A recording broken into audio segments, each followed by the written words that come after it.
Transit Sports TV back again. We are back to the studio with the regular Musketeers. I'm not back to the studio. Gomez here, man like Ify, as usual, is ready to do his thing. Guys, you are welcome to the show. Thank you for having us. Thank you for. Yeah, pleasure being here as usual.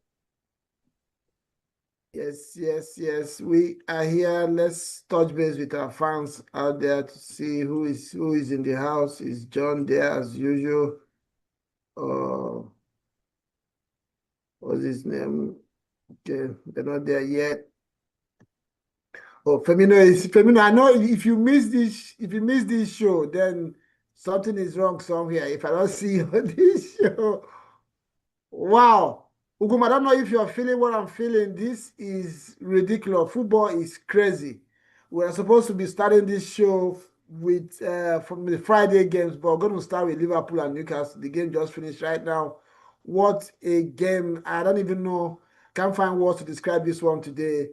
Let me give you guys the chance. I don't know if you have made sense of it already. For me, I'm still trying to put it in words.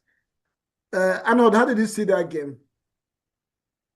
It was an entertaining game. It was what you call a classic game. It had goals, it has red cards, it had pretty much everything. The Isak derby, if you will. It was a pretty good game. First half, it was you could kind of see why Newcastle need a striker like Isak, because there was time after time in the first half where they were creating chances and putting the balls into the box, where if Isak was there, or a striker, somebody who can put the ball in the back of the net, they would have been up maybe they would have at least scored one goal. And then obviously the red card came from what's his name? Gordon, and that kind of threw off Newcastle's game. And by then, Liverpool had already been up, but it wasn't really deserved. It was kind of like a kick in the teeth. And then the second half starts, and then Liverpool score again, which was another kick in the teeth to Newcastle. But even after that goal, Newcastle held their own.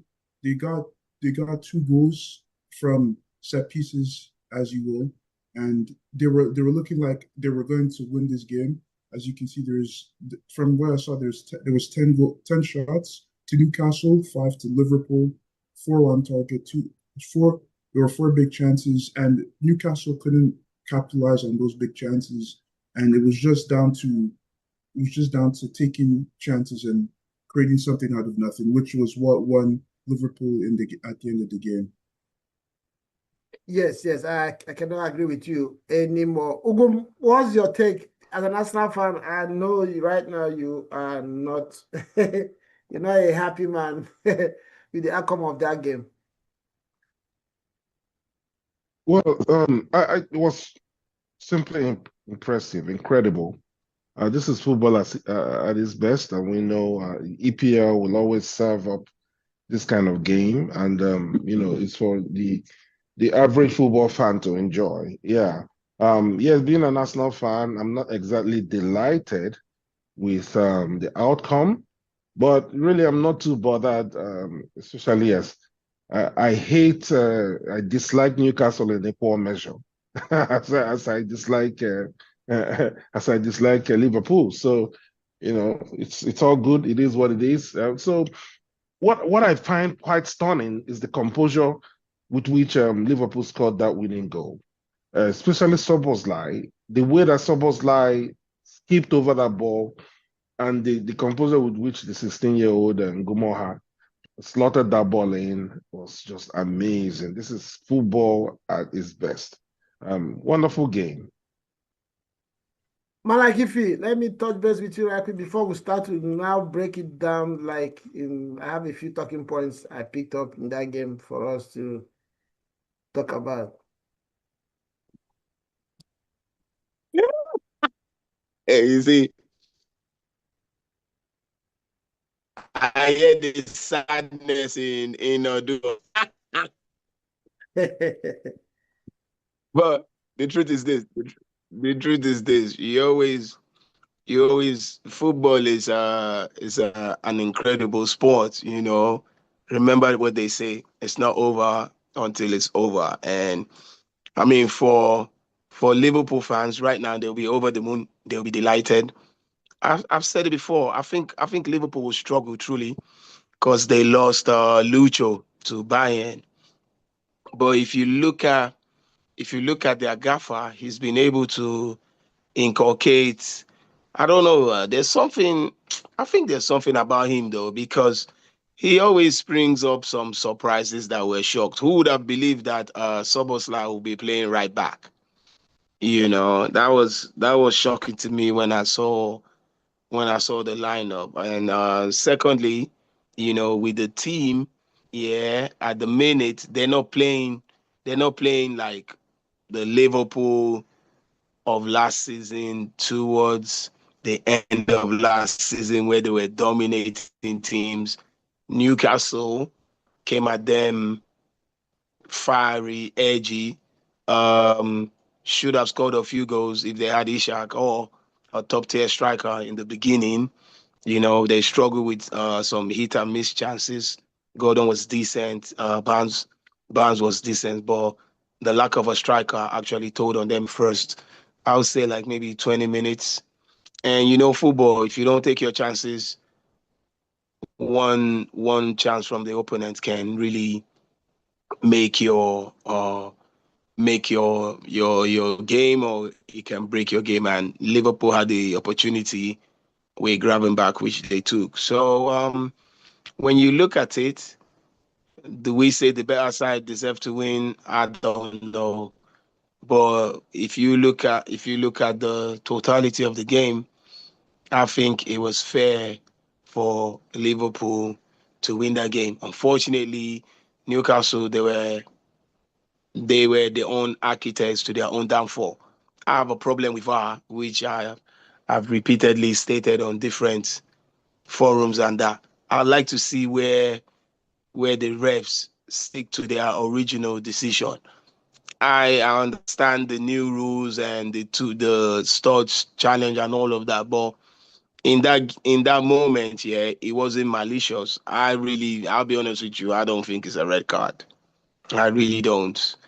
I really don't believe that's a red card, but the law states it's a red card. It's a red card. I would just really like the referees to stick when they go to review, stick on their decisions. I would like to see that. This is I haven't seen it, but regardless, when you look at it, credit to credit to Newcastle. They gave it their best. Bigger credit to Liverpool. They they took their chances as and when needed. So all is fair in love and war, I believe.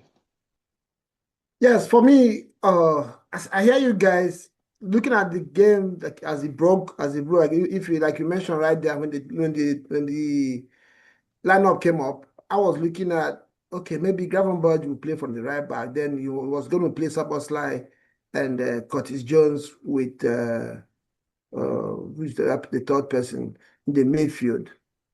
But when I saw Szoboszlai play on the right back, as a matter of fact, he's my man of the match because the kind of work that guy did today for Liverpool, I've always known he's a quality player, but playing that right back position today was way, way on another level, Mm-hmm. and he was consistent till the end of the game. He never dropped Yes. standards, Mm-hmm.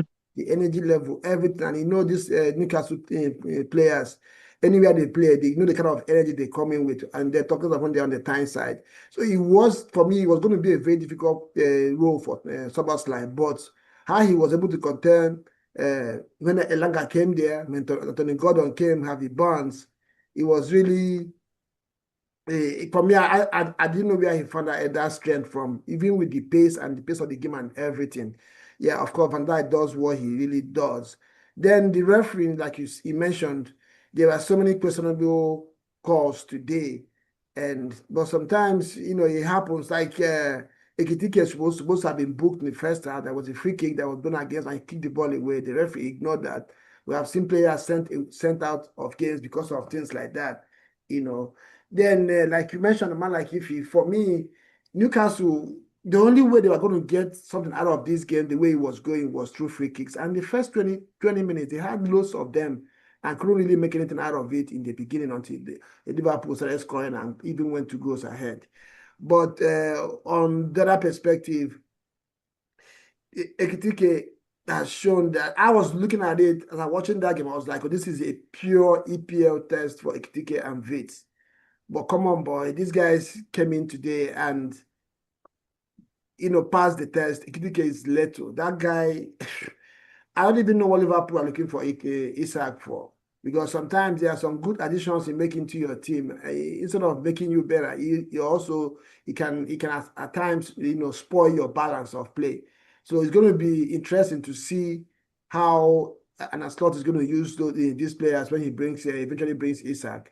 For me, Vitz has really slotted in very well in that 10 position. So if you going to obstruct that, it's going to be interesting to find out how that's going to work. As a matter of fact, Florian Wirtz for me right now is my favorite Liverpool player.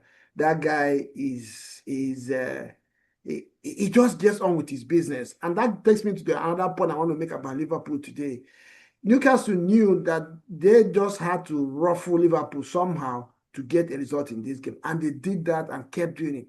But the Liverpool players somehow stood up for the test, but at the same time, they were focused. They didn't let any off-ball incident to distract them. They were focused on the task. And somehow, like you mentioned, man, like if they are going home with the 3 points tonight.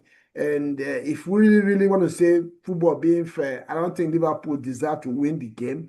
They did enough to win it, but in terms of, if you say fairness, because the way Newcastle, 1 man down, came back from 2-0 to 2-2, then talking about fairness, that's where I believe they should have at least gone home with 1 point. But the game is come and gone, and we cannot replay the game anymore. The kudos to Anna Slot.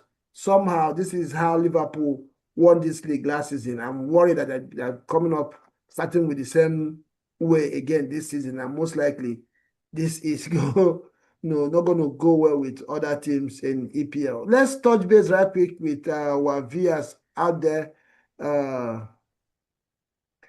Firmino is there. He say, come on for football. If they Newcastle are not taking their chances. Yeah, exactly. If you don't, that's what happens. Firmino was scratched with the stud, gave him 3 red marks on his leg. That Anthony Gordon, I understand what he is trying to say. If you look at that incident, you could see that Gordon really wasn't really going to hurt Van Dijk, and it looks like somehow his thought we are stuck on his way to make that interception.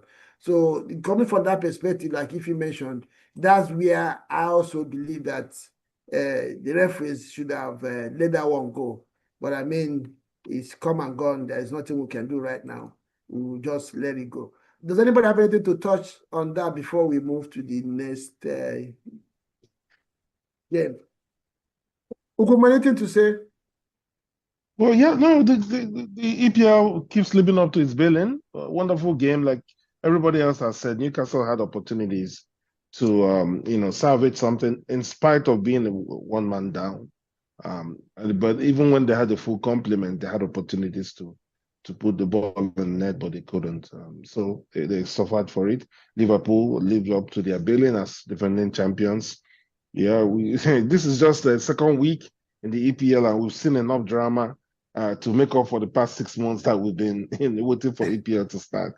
So yeah, let's long may it continue. Yes, let's go back to the way we planned the game, this show today, because this Liverpool game, we just have to get it out of the way. It was electric. I enjoyed it totally. Remember, this program will have our preview on Thursdays before the weekend, and today, before the weekend, the preview of the game, remember, we'll have our predictions, and at the end of that show, me and a man like Ife will have our predictions, and let's quickly run through those results before we start with the games of the weekend. First of all, West Ham, Chelsea, man, like if he said it was going to be Chelsea 2-1, and I said 2-2, and that game ended Chelsea winning 5-1. On that day, Arsenal Leeds ended in a 5-0 win for Arsenal. Man, like if you predicted 1-0, I predicted 3-1 for Arsenal. City Spurs ended Spurs 2-0 away from home, and if he predicted 3-1 for City, and I predicted 2-1 City. Bournemouth, Wolves. Bournemouth beat Wolves at home 1-0. I predicted 3-1 win for Bournemouth. And man like if he said it was going to be a 2-2. Brentford versus Villa was 1-0 win for Villa. I said it was going to be 1-1, and man like if he said it was going to be 3-0 for Villa. Burnley beat Sunderland 2-0 at home. I predicted 2-1 win for Sunderland. Man like if he predicted 1-1. Crystal Palace beat Nottingham Forest 1-0. Oh, no, it ended a 1-1 draw. I predicted 2-1 for Crystal Palace, and man like if he predicted 2-1 for Nottingham Forest. Everton beat Brighton 2-0. The surprise result of the weekend, I predicted 2-2. Man like if he predicted 2-1 for Brighton. And Fulham United ended 1-1 yesterday. I predicted 2-1 for Fulham. And man like if he predicted 2-0 for United. So